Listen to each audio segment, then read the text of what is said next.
So on behalf of my partner Scott and Liquid Agency, thank you for being here. Today we're going to be listening a little bit of conversation about social media, mostly directed by Ben Bajarin, but also by two of our digital media experts, Scott and Beverly. But before I get lost in any more conversation, I'm going to introduce you to Martha Bowman, our Director of Brand Strategy, and she's going to go ahead and set up the pace for today. And one thing we're going to do, just a couple of words about Martha. Martha is going to help facilitate the conversation after the presentation in terms of questions and answers. And we'd also like to pull maybe a couple of you aside and do a couple of questions. A little known fact about Martha, she's a Emmy award-winning journalist in her former life, and I like to bring this out at every occasion I can. So we're going to do a few interviews afterwards, and you guys can say you've been interviewed by an Emmy award-winning journalist. So thank you very much. Here's Martha. Yeah, that was a former life, by the way. Just a quick setup, because I think what we want to do is optimize our time today to kind of hear from Ben and our digital team. You know, we look periodically at the topics that we put forward in our annual Brand Summit. And the ones that got booked the quickest last year were obviously the how to brand green and do it right, and the social web and the impact of that on brands. So obviously we know a lot of folks in the room are interested in figuring out, you know, how do I tap into this? Some doing it, some afraid to do it. In fact, Sue and I were talking a few minutes ago, and she started her blog, but she said, you know, do I take it to Facebook? And oh my God, all the problems that might be inherent in that. So it's a fast-moving subject, and we're going to kind of take a fast track through what it was, 9 months, 10 months ago, to what brands are doing today, and the kinds of things that we're being asked to do. Couple of the background on the folks who are going to be talking. If you joined us at the Brand Summit or our last Brand Breakfast, you might be familiar with Ben Bajarin. Ben leads the technology practice at Creative Strategies as an analyst in the market and a wealth of info, so we like to pick his brain. And he's kind of out on the street and at the grassroots level with all these technologies and the people that use them, so he's really tied in. Also want to welcome our latest Liquid employees, which is in a Portland office in Portland, Oregon. It's our digital practice. Bev Davis is Director of Digital Brand Strategy, and Scott Mount is her counterpart as Creative Director of Digital Practice, again in our Portland office. So they're living it every day. I think you're going to get a little peek into some of their social media brands themselves. And with that, I'd like to turn it over to Ben. We'll go about 45 minutes and try to leave a lot of time for questions at the end, and then I'll nail you on the way out with the mic. Hi everyone, I'm Bev Davis, and I'm the Director of Digital Branding in Portland, and we are a new team. And we, as Martha says, are living this every day. I've been involved in the space for about 13 years now, and so is Scott. What's interesting about what we're doing now is very different from what we were doing 13 years ago. In the early days of the web world, engagements were very much like TV, traditional marketing efforts where people would sit there and look at their computer and interact with what we like to call shareware. Conversation, dialogues, one way. Even though the discussion about interactive online engagement was the talk of the day, it still wasn't a back and forth. If I had a picture of a wagon train, I would have shown it. This is really only about 5 years ago that we were doing this. Now, two of the earlier brands that really took advantage of being able to create dialogue were Amazon.com and eBay. And they built communities by encouraging feedback. So on Amazon, the users would come in, and instead of just being pushed to buy a book, they were encouraged to give feedback on either their experience of buying a book or the book that they bought.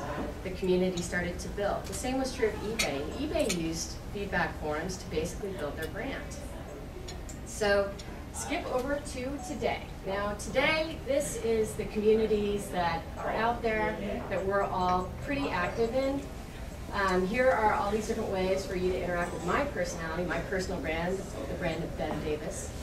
And I have my Twitter profile page up here, my Facebook profile page, my Plaxo. I don't have my LinkedIn up here, but I'm sure a lot of you are active in that space. I have my dog Daisy's Dogster profile page up here. I update that for her. She's usually busy napping. And these are all ways that I want people to be able to interact with me. And this is how I push my personal brand out there.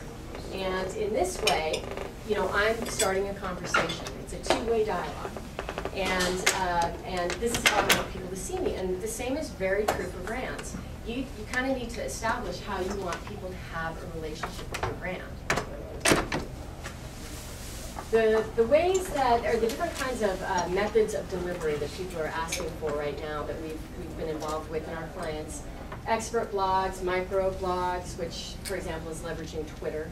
I'm sure that a lot of you are very familiar with Twitter. Twitter is this new thing where in 140 characters or less, you basically tell people what you're doing at that particular moment. It can be used in a lot of different ways.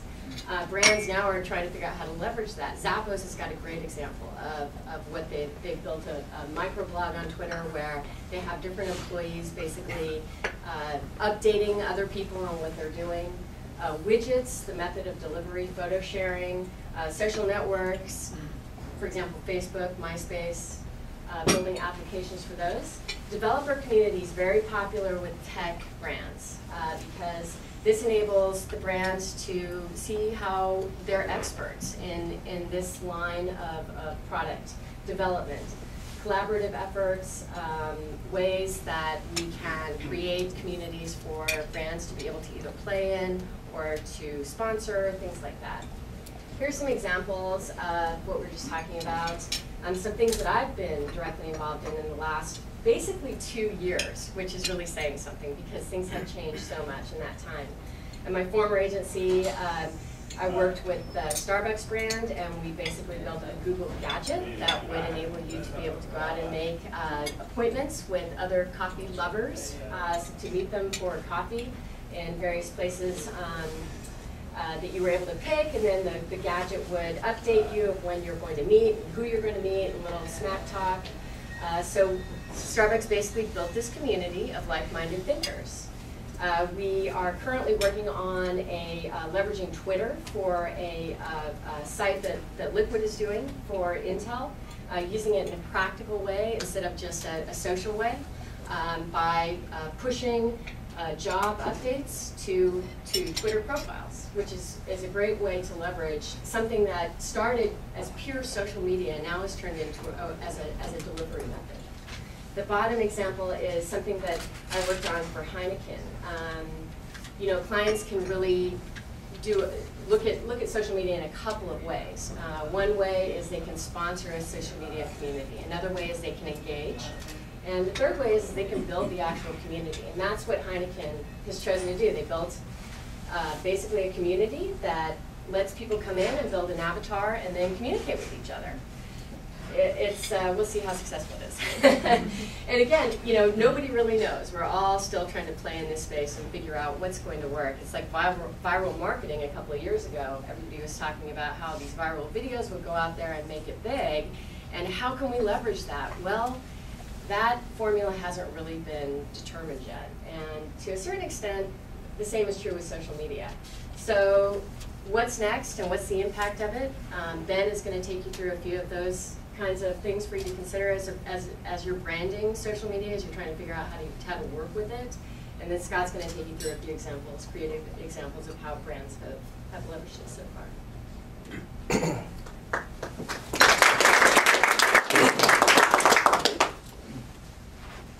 So what's next?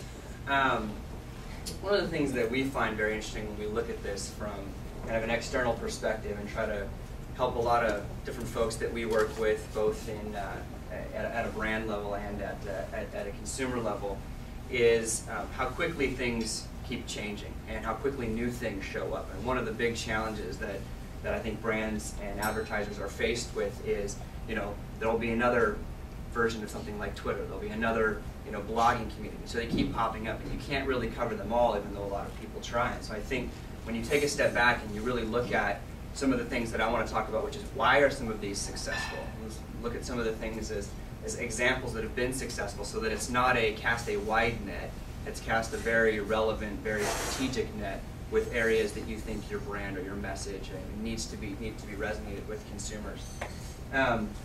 One of the ways that we like to look at this is that it's interesting when you take a step back and you try to look at really why are people doing these things. What is it that's sort of generating this level of interest? Is that a lot of it stems on communication. And if you think about it, we as people have an inherent need to want to communicate with each other, with any number of things. Communication is essence. And there's a lot of things that we do that are communication that we don't really necessarily think are communicating, like what we wear, what kind of car we drive, where we live, who we hang out with, what sports we like, things like that are all forms of communication. And what you're starting to see is the networks that you're a part of, or the places that you spend time online are also a part of that conversation, that view of you communicating. And so I've broken this down into 3 tiers so that we can look at each of the 3 tiers, and what I'm going to emphasize is that this 3rd tier is really where social networks and online communities are going to take off with their value. But if the first tier is a one-to-one conversation, or a conversation in real time that's verbal, it's expressive, it's personal, it's that conversation that you have one-on-one in real time with a person, is the first tier. The 2nd tier is like instant messaging, or something that's non-verbal, but it's personal and still real time. It's not quite me having a verbal conversation with you, but it's still real time. And then the 3rd tier is something more like email, where you send it out, you might not expect or need a direct response, but it's you're sending it out to somebody. It's still personal. It's not verbal, and it's not in real time. That's kind of like what Twitter is. Twitter is this 3rd tier of communication. I'm telling someone, right, in a set amount of characters what's going on, or my status on my Facebook page, or any number of things that I do with my social networks is saying something about me. In fact, I'm being proactive, whether or not I know it or not, to make sure that image or that brand of Ben is being preserved in the way that I want it to. So I'm careful about what pictures I put up. I'm not going to be one of those people that's going to put the drunken bar party up on the picture, somebody running around naked. But you're being proactive about that. Some people do, some people don't. I think it's a part of this form of communication. What do you want people to know about you? And what you're seeing at this social and these online communities is really new forms of innovation in this 3rd tier of communication. We're now being able to communicate ways we hadn't before. We hadn't, unless prior to these things you could just build your own website, you really didn't have this mechanism as an individual to have this sort of communication tiers available to you. Now, if we look at it and we say, well, what's the magnitude of this? We've got to look at some of these stats. But right now, this obviously constantly changes, but there's 1 billion social networking sites worldwide. 154 million people accessing these sites every day.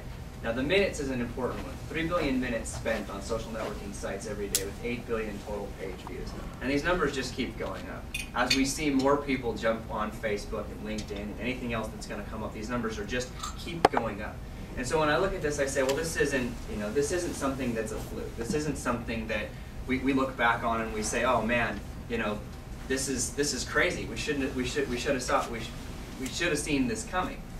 And part of it is that it's because this is a good example of technology rising to meet a basic human need. It's similar to the invention of the telephone, and thus the invention of the cell phone, as that these were ways for us to communicate. We as humans inherently desire the need to communicate. So we should expect that when a new form of communication happens, that's going to be something people will jump on and take advantage of.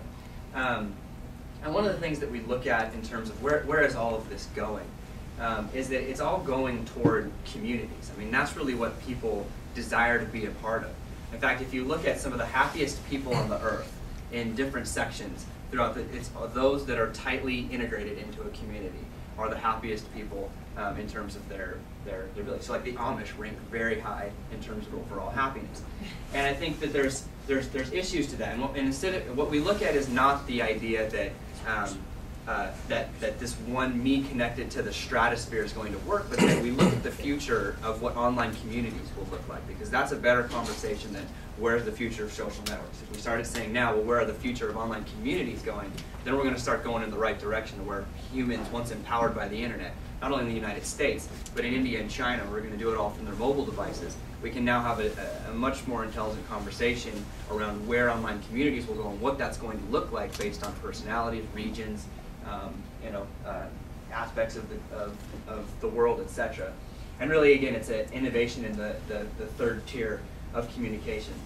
Now, if we look at this and we say, what are some of the basic needs that's starting to make its way into social networks? It's this idea that connecting and sharing is very, very important, both with the world and with others. There's the big image that wants to be projected, and then there's the communicating with others.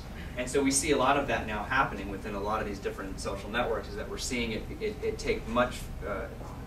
become much more important to communicate with those few people you want to communicate with than just the rest of the world. There are people that you just, if they stumble across your page or they're a friend of a friend, you want them to see certain things, but those aren't the people you're really focusing your efforts at. You're focusing your efforts on that little group of people that you want to be in community with.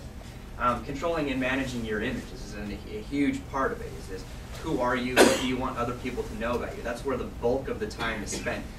For those of you that maybe just observed the MySpace issues and didn't really get involved, what you saw was this chaotic personalization where people were just making the most, you can't even describe some of these sites that they were personalizing, but you get there and you're like, this isn't functional.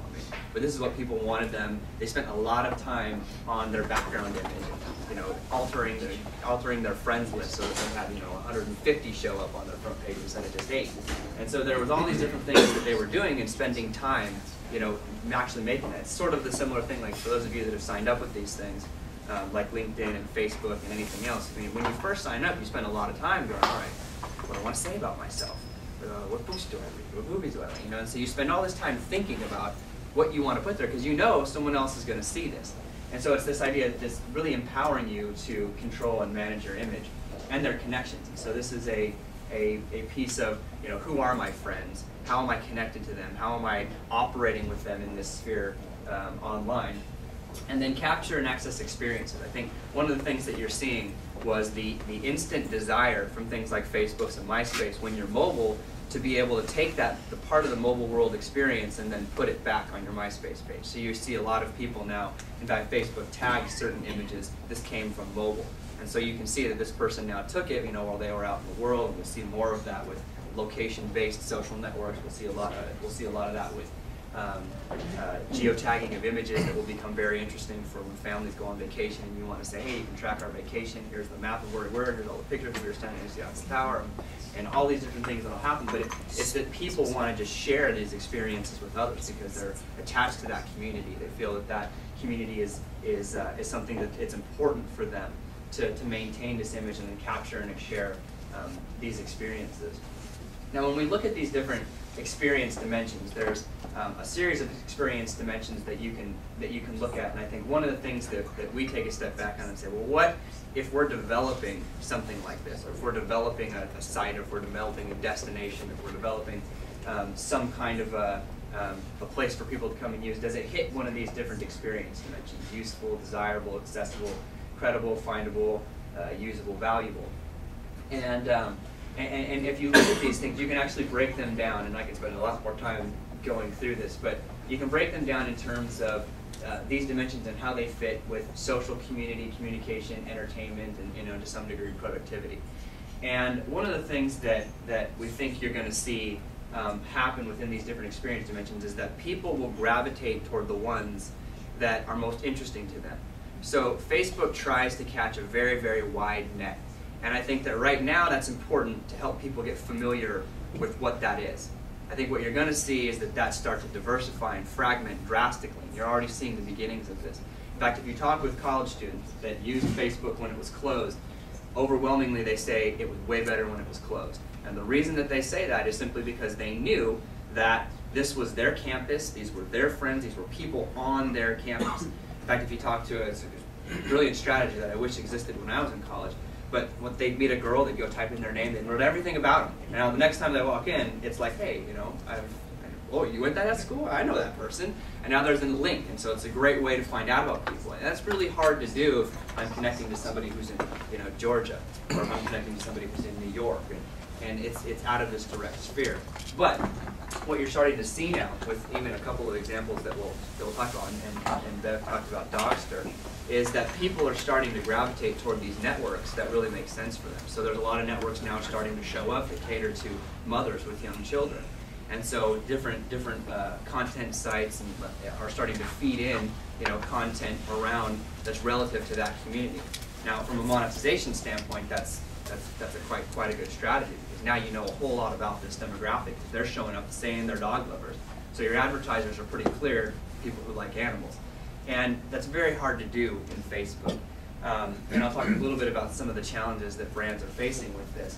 But my point here is that what you're starting to see is you're going to start to see people gravitate toward the things that matter the most to them in online communities. So a one-size-fits-all strategy is not going to be the one in the future. Whereas you're going to see these networks start to develop that cater or focus on a certain group of people, and they just do a great job for that group of people. And that's just a much better way to start to go down what online communities will look like in the future, instead of just, you know, what a big giant social network is. Now there's a lot of things that make up a community, and I think that, you know, we could spend a whole long time just talking about, you know, what makes a good community. I think there's aspects of it that are important, because one of the things about communities is that they tend to be very open, they police each other, and one of the things that's challenging is, you know, you're sort of subjecting yourself to whatever may happen with the community. But Amy Jo Kim wrote a series of good books on community. A lot of study went into, in this case, World of Warcraft, and what made up this specific community of people, of gamers that worked together, that played together, that strategized together, and what really made that community successful. But some of the things that came out of that are, you know, people want to know who the leaders of those communities are. So leaderboards were very, very important in terms of getting people back to the site and maintaining that stickiness. There had to be a reason to come there, so rewards of some kind. Maybe this was a social reward, you met someone. Maybe this was a physical reward or a gift, or you won a, you know, in World of Warcraft you would spend more time and you'd get, you know, different equipment or things for battle. The communication, I mean, has to be there. No social network can show up that doesn't give you the ability to communicate with other people. So whether that's through, you know, an email, or that's through a direct one-to-one, or you see with MySpace and Facebook, the walls and any numbers of conversations that can happen now. In fact, many of those you can actually send from someone's Facebook page or their MySpace page a text message right to their cell phone. So there's ways to now communicate, and they'll know it came from their MySpace page. And discovery. I think discovery is one of the most sticky things that we can about these communities. How am I discovering people? How am I discovering, you know, any number of things? In fact, MySpace, when it first started as simply from a music standpoint, discover artists, discover local bands. In fact, they took the idea from a local Jewish community that had a website similar for, you know, hooking up with local Jewish people. And they basically did the same thing for artists, and that's how that whole started. It started with that kind of focus in mind. But one of the things that's important is to really integrate things at a community level that works for that community. And I think one of the things about eBay that's been good, and part of the other of this, is there's an accountability aspect of communities. When we take a step back and talk to different folks in the community making these types of things, they say, well, the ability for the community to police itself is important. So if you don't see a video, you should be able to say, well, I want that video on. So the community can help dictate where that community goes in the future. I think that's an important part of having this, because a community is very different than a government. And so not having these positions in place that make it feel, you know, like a government where someone else is really dictating what happens. The community is responsible for making their community better, is the way a lot of these different groups online are starting to take a look at it. From a consumer-facing standpoint, one of the things they're looking for is safe experiences and trusting experiences. You know, no one wants to go to a site that all of a sudden they spend time on and they're getting all this random spam and stuff that's completely irrelevant to themselves. And so this idea that, well, can I trust like this community? Can I trust this? It's kind of at the big do I get involved standpoint, which is why some of the most successful communities are spread by invitation, are spread by like-minded people saying, here's a site that I'm a part of. It's kind of one of the familiar with LinkedIn. LinkedIn started that way, and like, well, what's this LinkedIn? Well, if they're part of it, I should do it. Same with Facebook, MySpace and others. Just spread virally because if your friend referred it to you, then it must be a trusting and a safe place. So you start there until you lose, until the community or the brand or whatever it is providing you the experience loses your trust, and then you won't go back, or they have to do something, in order to win that. So this safe kind of experience is important. And dynamic, not static experiences is very, very important when a community starts, or a destination site starts, or a social network starts, to where it goes. Because too often, people trying to do sites and these things, and I've seen a lot of different brands say, well, we're gonna make ourselves the destination site, we're gonna make ourselves a community, and then they just kind of throw something out there and assume that they can just have the leaderboard and rewards and then just leave it, and it's gonna be successful, and that's just not true. You got to spend a lot of time cultivating that community. You got to spend a lot of time making it a dynamic experience, not a static experience. And unique conversations. I mean, being able to have a unique conversation with someone, and even having the uniqueness of the site. What is it that's enabling this? How is the brand allowing people to have a conversation with them, and maybe even dictate where the brand goes or where that product goes? And we'll talk about a couple of those examples as well. But one of the things that's really important about a community is, and especially about people really wanting to come at it from a sticky standpoint, is that it is unique content. One of the things I see that the broadcaster is really making some fundamental mistakes in currently is they're just trying to take what they're broadcasting online and then say, well, come to my website because ABC is now a destination, but you're just going to see the same thing you can see on TV.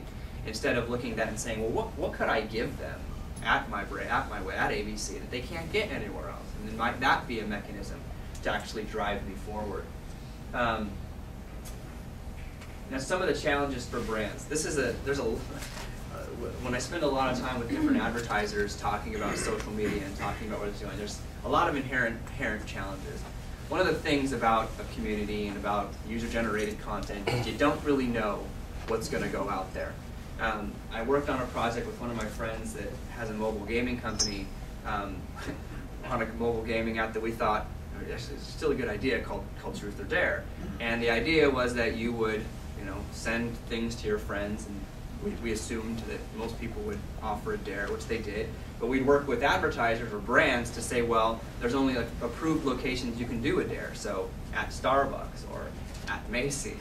So our pilot was great, and a lot of people wanted to do it, but the problem was we had people saying, like, well, take a picture in front of Starbucks in your underwear and then send it to the site and that's your dare. Well, that's great, but Starbucks doesn't really want people showing up in front of their site in underwear, taking pictures and then, broadcasting that to the stratosphere.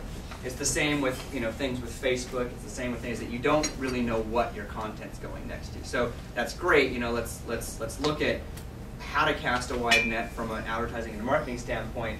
But when you get to communities, one of the real challenges you have is that you don't know what you're being put up next to. You don't know what your ad in Facebook's going to show up next to, what kind of pictures that person has, what kind of things they're saying. I don't think the Obama campaign would want to run next to a Facebook page of a person who says they're an anarchist. There might be people that want to advertise next to somebody who says they're an anarchist. But we got to match those people up appropriately instead of just saying throw this to whoever's out there and I'll just be happy with it. So this no control of the image is just a real problem. That's why you see a lot of premium brands not jumping into this space, because they're just adamant about what they're put next to.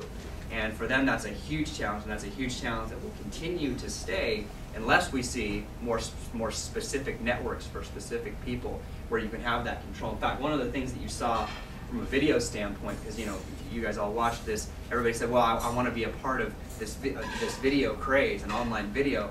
one of the problems with things like YouTube, and that they'll still face from a monetization standpoint as they maintain themselves from a primarily user-generated centric standpoint, is you just have no editorial and no control over what that is. So if you went to YouTube and said, well, throw a pre-roll in front of 1 million videos, I mean, you have no idea what you're going to be in front of. I mean, there could be a lot of stuff that you don't want to be associated with that you show up in front of, and you have no control over that. So these social strategies are very, very risky in today's age. I think a lot of this will shake up, and you can start to place some very strategic and some safer bets as we see this, but they're risky. And the other thing is that we just have simply poor metrics. Most of the folks that I talk to, they're looking for some kind of way to qualify whether or not a campaign or an advertising strategy was successful. And right now, you just don't have that in terms of social media. I mean, you can't cast a wide net and then come back and say, well, sure, that equaled this much, revenue for me. In fact, I argue some of the current strategies have equally poor metrics, but they still do those things anyway. So one of the problems is how do you take a step back and say, well, how can I qualify this? What's my goal in being successful at this? Is it simply just eyeballs? Is it simply just tell people, or am I actually looking to have people come and interact with my brand or a product or a campaign, etc.? So poor metrics have been a challenge, and they'll continue to be a challenge, although some people are starting to do some unique things there. So from a brand strategy standpoint, we talk a lot about the 3 screens of the digital lifestyle, that your PC, your TV, and your cell phone are sort of the 3 predominant ways right now in our market, in the Western world, we experience content. Right now, though, what you have is a very segmented 3-screen strategy. You have people going after TV one way, people going after the web another way, people going after mobile in an entirely different way. And one of the challenges I think that brands are going to be faced with, because we're seeing these devices become, all of those 3 screens get more and more levels of computing power, start to become more intelligent, start to have access to the one web. And when you see that, what you'll now start to see is the opportunity to start engaging with consumers similarly, but in complementary fashion within these 3 screens.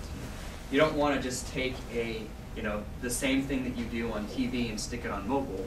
That's not that relevant. But if you now started to look at what the mobile brought to you as a brand or you as a marketer, then you can start to make some progress with engaging with people. And I think one of the things about how you can use social media intelligently is that people desire to interact with brands. People desire to share their opinions. I think we have to not be afraid of people's opinions. One of the things that you hear when a brand starts to talk about, well, I don't really want to subject myself to what the public's going to say. So if they want to say it, they can say it in the blogging community. But in terms of me opening that dialogue directly on my website, that's very frightening. And it seems counterintuitive, but the benefits of it are actually quite dramatic, because now in fact, there's companies that I've talked to where their community or their consumers have actually saved them from putting a product to market that was destined to fail and then spending a bunch of money on something that wasn't going to work.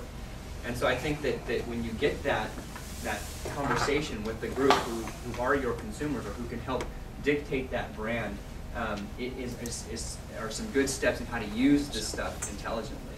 And that's part of engaging and managing the relationship. I think one of the things that we continually see is that whether it's social media for the purpose of relationships with other people, or relationships with brands, or relationships with a product, I mean, we're seeing people gravitate toward those types of things. So engaging in managed relationships is very, very important. And I think one of the things that social media and more of these different social network sites and beyond can do is really facilitate and manage these things much better. Instead of making it a sporadic, kind of all across the board experience, but really making it more of a engaging, interactive, and then managing that experience correctly. And we'll talk some more about some of those examples. Not repurposing, but reinventing is one I hit pretty heavily, because one of the problems that we always tend to see with a new medium is people just take existing strategies that are quite irrelevant to the new medium and just figure out how to push them onto the new medium.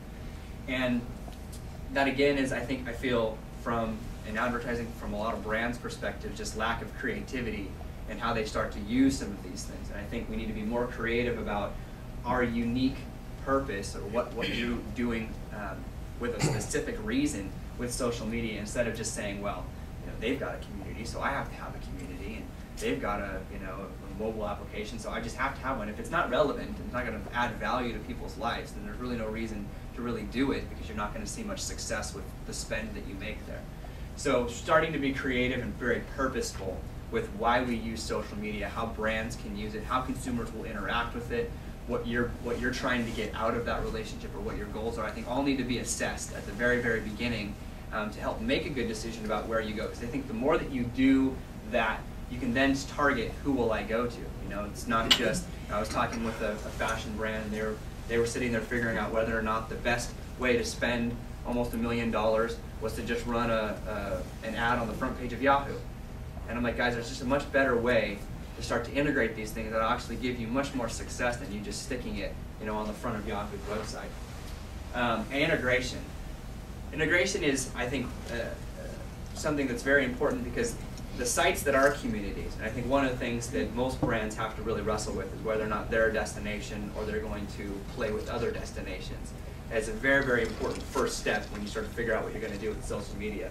But whatever path you take, integration is a very, very important step, because too often people just take a site and then they just stick a banner ad, and it feels very dispersed. And so if you're familiar, you probably do this quite often, but nobody really looks at banner ads anymore. In fact, if you look, and MIT did some research, tracking people's eyeballs on things like MySpace and others, and the amount of time that was spent on a particular banner ad was like milliseconds, and where they focused more on the important content, the threads or the relationships. And so it's integrating into those things where you can now become more relevant. So you got to figure out how to integrate your strategy with what the site's doing. That's one of the things that I like about sites like Dogsters and MomSpace and a lot of these others that are going to show up is Purina or Baby Center. They can actually integrate campaigns that make a lot of sense on those websites. They don't feel like they're just somebody's sticking a random ad somewhere and taking away from my experience. But good integrated strategies can actually enhance the social experience, not detract from it. So being creative in how to integrate these things, I think is of the utmost importance. So Scott's going to come up and kind of joint talk about a couple of examples. So, you want to come on? Sure.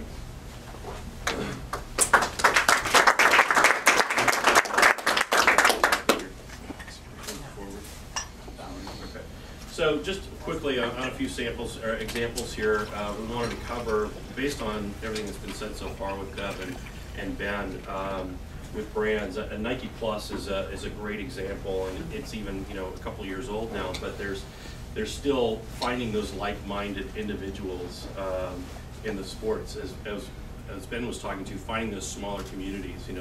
The dog lovers or the bird lovers, whatever, golfers, runners is exactly a perfect example of that as well. That these devices gave them a service that had them run, gave them a pace to run while they're doing that, and then being able to upload a profile to kind of track their progress, and then compare it as well with runners in the same area. This was an excellent opportunity for them to share this with their community, but then also extend it beyond the specific one site into the different pieces out there, again, based on personal preference, whether it's a MySpace profile or a Facebook profile. There are a lot of options out there for people, and it just really depends on what their personal interest is.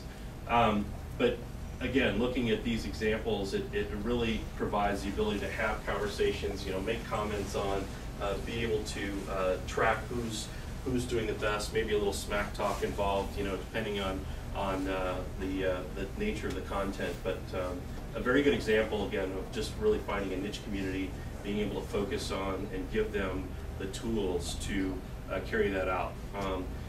From a branding standpoint, Nike was able to really control the whole interface in terms of look and feel and brand extension.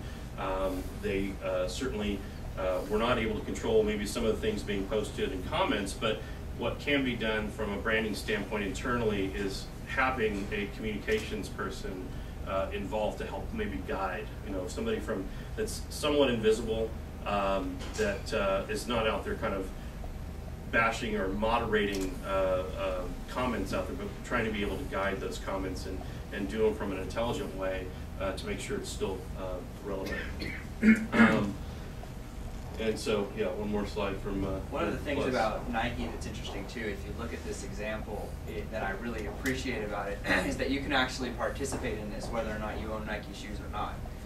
Nike's just empowering you if you get the device and the little pedometer to use their site as a service to people who are athletes, but they're branding themselves. They're owning this athletic experience. So you can use whatever shoes you want. And Nike said that's fine with that. But they're really capitalizing on them owning this experience. And I think that's an interesting, strategic move that they made for that. So how do we get to, I mean, is that within their site, that lives on the Nike site? Okay. It's a service Nike's providing. And tied into the product, again, that was also designed by Nike. IdeaStorm, Dell has been quite involved in social media for a few years now. They've been kind of putting their foot in the water a couple of years ago to try it out. This IdeaStorm started as a very, very rough blog site and was really driven more by their customer service teams. You may have heard that they've had customer service issues over the years.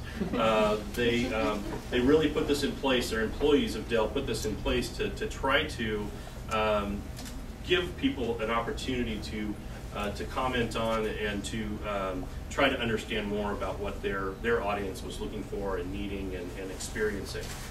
What ended up happening with IdeaStorm is it continued to evolve with all of the new tools and pieces that had come out, and then their product team actually started to get very involved in this as well. So the term crowdsourcing, I don't know if anybody's familiar with, but crowdsourcing is now a really great opportunity on the web to be able to collectively get input from your audience about a product or about a service or about an event to really understand more about what's being offered and turn that into a benefit. Perfect example again with IdeaStorm is that Dell took product feedback and actually ended up creating a new product out of this experience and pulling that collective thought together and launching a new notebook within this year actually from all the comments that were created through IdeaStorm. One of the things about this too is I got to help out with this with Dell was as it evolved, one of the big issues that faced with from day one was what were our expectations from it, and as Scott said, when the product team got involved, the first product they ended up creating was their Ubuntu machine, because over 90% of people that gave them feedback on ideas said we wanted an Ubuntu computer. Now, not only did they then have a lot of success in making the Dell Ubuntu machine, they also knew roughly how many they should make in terms of the market size of what was interesting for us, so they could actually control that from a management standpoint. And one of the cool things about crowdsourcing too is I'm seeing a lot of different examples with this. One of my friends runs a label and they have the Bare Naked Ladies on there. So the Bare Naked Ladies have started recently crowdsourcing their songs. So basically what they do is they have a huge community that comes back and talks and says they're Bare Naked Ladies fans. So they throw a whatever 30-second, minute song snippet and they go, did you like it? Which way should it go? More vocals, more rock, blah, blah, blah, blah. And they get the community's feedback and then they end up producing a track that they now know their fans want. That then increases their percentage of buys for that individual song or maybe even have the album. But what's good about that is that people, when they have vested interest in a product that takes some ownership, are much more apt to talk about that, much more apt to tell their friends and say they were involved. And so it's a great strategy to let people kind of have some ownership in the product, in the brand, in whatever it is, which then spurs a whole nother viral movement that you'd never get elsewhere. Right. Another brand real quickly, Starbucks, again, Bev had mentioned. This is a fairly new site as well that has gone up and really used in the same way of really trying to get more ideas out of consumers. I think you've probably all heard the buzz about Starbucks making shifts and trying to consolidate what they're offering in their stores and even some of the price per cups of coffee. But there's a social site out there that's really taking on a lot of those ideas as well. And again, the opportunity to kind of maybe refine their business a little bit more based on what's being said out there. And what was interesting about this is what drove to this site was banner ads. Just a bunch of banner ads out there on different sites, which are, as Ben was saying earlier, hardly ever looked at. People were actually seeing just this, give us your ideas, came right to this site, and it just exploded almost immediately. And what's funny about it too is that Starbucks has a way for you to give comments to them in their stores, but nobody does them. Now all of a sudden they launch a website and boom, comments galore. You know, and so it's again taking good advantage of the medium where the intentions of the store in store was great, but they realized and they initially thought, well, nobody wants to tell us how to make anything better. We only get, you know, comments from the hardcore folks. You know, and then you launch a site, and then all of a sudden you realize, wow, people really do. They just needed a better medium in which to do it with. And then obviously with the political year here, the great example as well is the Obama side. I mean, his campaign has really leveraged social media in such a way that, you know, being able to put his platform on there as much as possible. And really what the main traffic drivers, as Ben mentioned to me earlier, is he would address every issue with a video. And being able to post videos online, the viewership would not only escalate, but then also would stay on the site that much longer to really view all the content that was available, and then comment, being able to comment on these pieces as well. So it had the ability to really build the momentum around that. And again, I think a key word that still comes out of this, and I think is still very relevant, is the viral aspect in which people start to share within their communities that interaction and being able to draw people into these. It's again, being able to share video, being able to share comments, being able to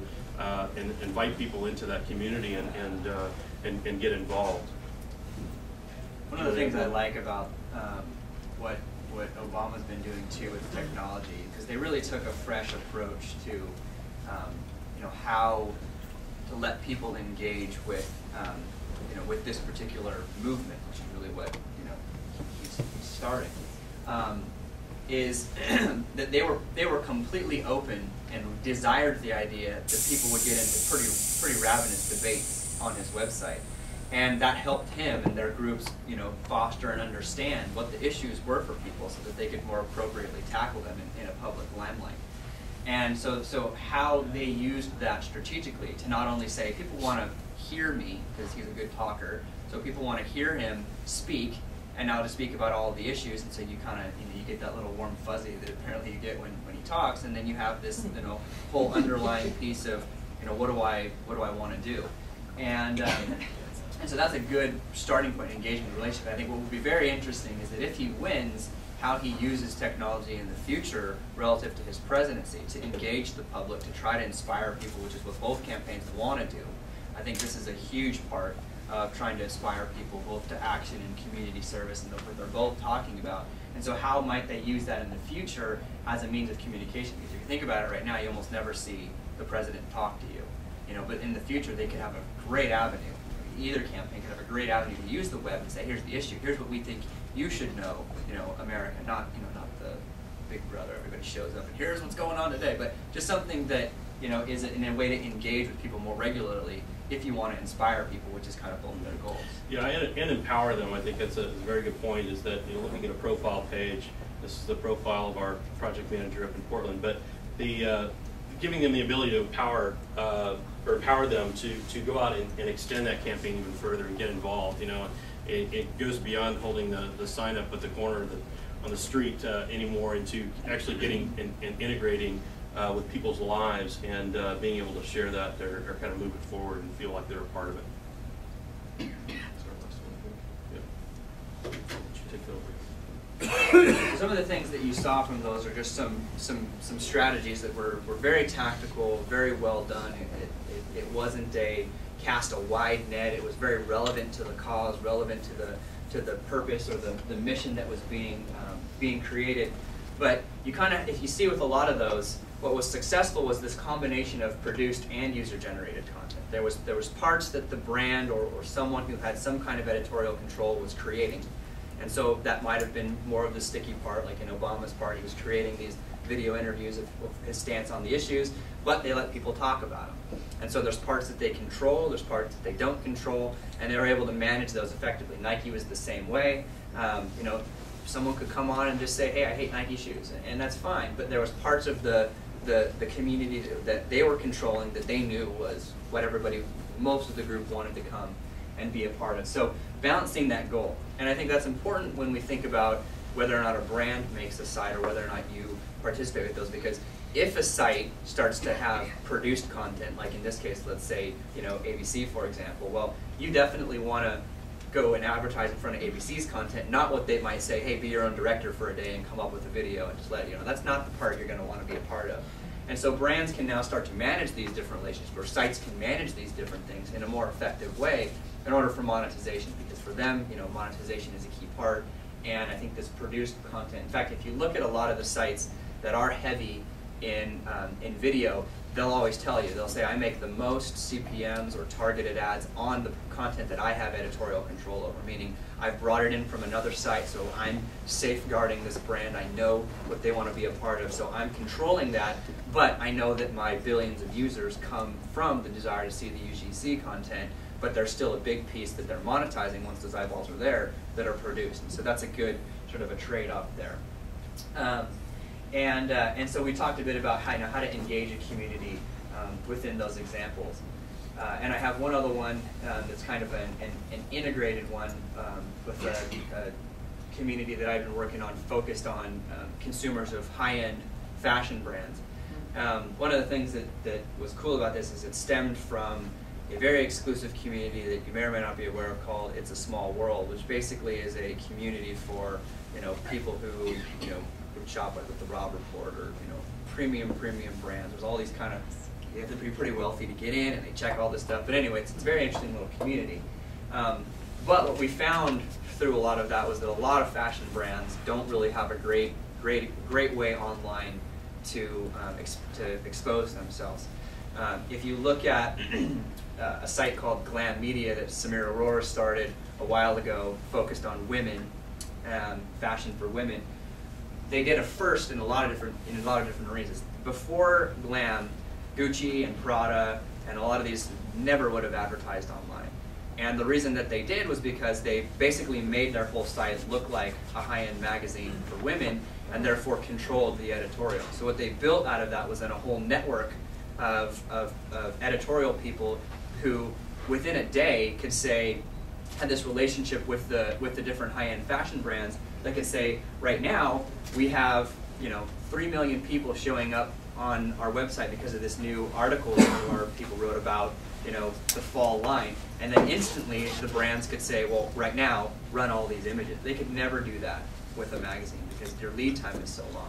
So now all of a sudden in real time, these high-end brands are saying, these are my approved images for fall, you can put them there, and they had this whole two-way relationship, and they're just generating massive amounts of money for women's fashion from Glam, and the advertisers have been astounded with how successful these campaigns can go. And so this is sort of but the Glam is also not a community around people who aspire for luxury brands, which is kind of where this is going.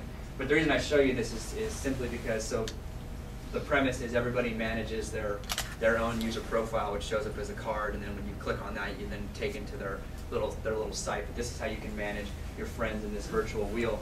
But what was important is that this is what's called a screen takeover, and so Tommy Bahama basically was running this, and it's the ability to have a card that people can actually vote on in this case and say, do you like this brand, do you whatnot. Version 1 is here. It's going to get much more interactive in the future. But the idea here is that this is a highly controlled site. Once you click on a person and you now get into the sub-community, there's a less control there. So the brand is less likely to want to get involved or do a screen takeover there. Whereas here, it was highly controlled, and so more in an arena that they were much more comfortable with. And so this, when I talk about how you can actually integrate into this thing, into a social media strategy, this was a good example of actually integrating it into the experience so that it's kind of adding to it. Imagine if this was Prada or Ferrari or something. You're now adding and enhancing this experience. You're not just taking away from it by it being a banner ad or be friends with Ferrari. That makes a lot of sense. So when we think about how we integrate things, this is a good sort of core example. So I think Martha's going to come up and. Well, I'll start. We want to open it up for questions, but I think that I was doing the name tags and looking at who's in the room yesterday, and I guess I'm interested in kind of from a technology brand perspective and probably maybe more leaning a little bit more B2B tech. What are you seeing there going on, and is it, you know, what are those kind of initial baby steps that have been successful? And is it just building something on your own, or is it joining for that group? I'm curious.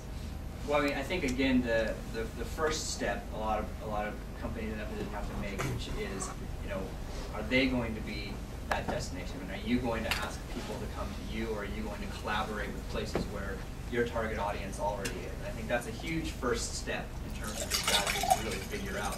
But a lot of it comes to, especially in a B2B sense, which is you're actually in a much more powerful position, I would argue, than just straight consumers, because consumers don't always know what they want.